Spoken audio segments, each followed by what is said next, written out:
Tsismosa, ako na kapitbahay.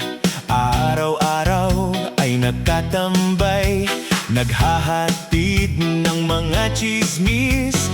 Tinatawag siya na si Marites.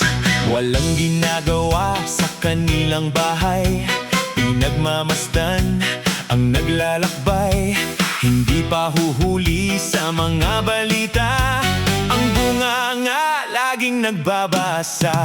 Siya ang dahilan sa kaguluhan, magkaibigan, nagkakatampuhan. Marami na ngayon nang naitsismis, nang dahil lang kay Marites.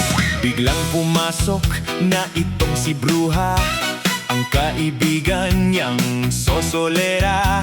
Pinaiinit ang mga istorya, Marisol naman ang bansag niya. Siya ang dahilan sa kaguluhan, magkaibigan, nagkakatampuhan. Marami na ngayon nang naitsismis, nang dahil lang kay Marites.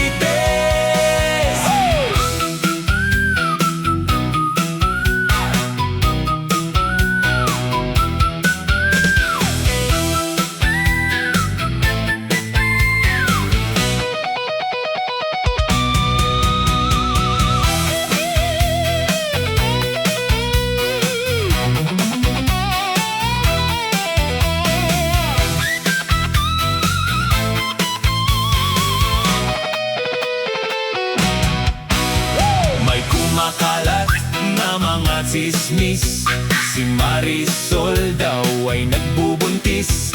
Nang malaman kung sino ang ama, nagulat si Marites.